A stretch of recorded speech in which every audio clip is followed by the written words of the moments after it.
दुनिया से जुड़े मजेदार और रहस्यमय तथ्यों को जानने के लिए आज ही सब्सक्राइब कीजिए हमारे इस हिंदी चैनल को। अगर आप इस चैनल को सब्सक्राइब करते हैं तो इस चैनल पे जितने भी लेटेस्ट वीडियोस आएंगे उस सभी की इंफॉर्मेशन आपको लगातार मिलती रहेंगी। हेलो दोस्तों, आज हम बात करने वाली है महाभारत की जरासंध से जुड़े कुछ अद्भुत बातें जो आप लोग में से शायद ही कोई जानते होंगे। जरासंध मगध का राजा था। वह अन्य राजाओं को हराकर अपनी पहाड़ी किले में बंदी बना लेता था। जरासंध बहुत ही क्रूर था। वह बंदी राजाओं का वध कर चक्रवर्ती राजा बनना चाहता था। भीम ने 13 दिन तक कुश्ती लड़ने के बाद जरासंध को पराजित कर उसका वध किया था। जरासंध मथुरा के राजा कंस का ससुर एवं परम मित्र था। उसकी दोनों पुत्रियां आसित व प्राणपित का विवाह कंस से हुआ था। श्री कृष्ण से कंस वध का प्रतिशोध लेने के लिए उसने 17 बार मथुरा पर चढ़ाई की, लेकिन हर बार उसे असफल होना पड़ा। जरासंध के भय से अनेक राजा अपने राज्य छोड़कर भाग गए थे। शिशुपाल जरासंध का सेनापति था। जरासंध भगवान शंकर का परम भक्त था। उसने अपने पराक्रम से 86 राजाओं को बंदी बना लिया था।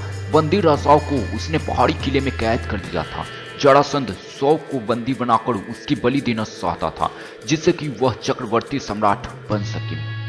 ऐसे हुआ था जरासंध का जन्म। मगध देश में विदरथ नाम की राजा थी। उनकी 2 पत्नियां थी, लेकिन उन्हें कोई संतान नहीं थी। एक दिन संतान की चाह में राजा विदरथ महात्मा चंड कौशिक के पास गए और सेवा कर उन्हें संतुष्ट किया। प्रसन्न होकर महात्मा चंड कौशिक ने उन्हें एक फल दिया और कहा कि ये फल अपनी पत्नी को खिला देना, इससे तुम्हें संतान की प्राप्ति होगी। राजा विदरथ की 2 पत्नियां थीं। राजा ने वह फल काटकर अपनी दोनों पत्नियों को खिला दिया। समय आने पर दोनों रानियों के गर्भ से शिशु के शरीर का एक एक टुकड़ा पैदा हुआ। रानियों ने घबराकर शिशु के दोनों जीवित टुकड़ों को बाहर फेंक दिया। उसी समय वहां से एक राक्षसी गुजरी। उसका नाम जरा था। जब उसने जीवित शिशु के 2 टुकड़े को देखा तो अपनी माया से उन दोनों टुकड़ों को जोड़ दिया और वह शिशु एक हो गया। एक शरीर होते ही वह शिशु जोर जोर से रोने लगा। बालक की रोने की आवाज सुनकर दोनों रानियां बाहर निकली और उन्होंने उस बालक को गोद में ले लिया। राजा विदरथ भी वहां आ गए और उन्होंने उस राक्षसी से उसका परिचय पूछा। राक्षसी ने राजा को सारी बात सच सच बता दी। राजा बहुत खुश हुए और उन्होंने उस बालक का नाम जरासंध रख दिया, क्योंकि उसे जरा नाम की राक्षसी ने जोर किया था।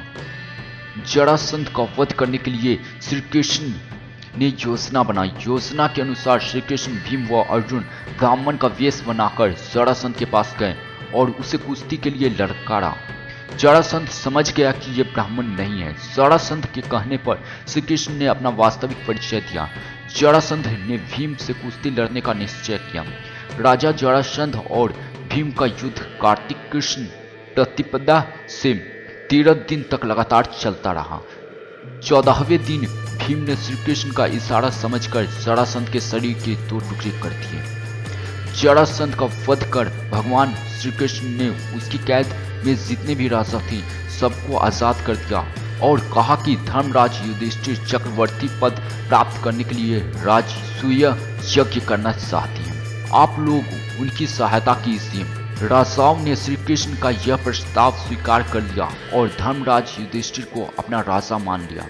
भगवान श्री कृष्ण ने जरासंध के पुत्र सहदेव को अभय दान देकर मगध का राजा बना दिया।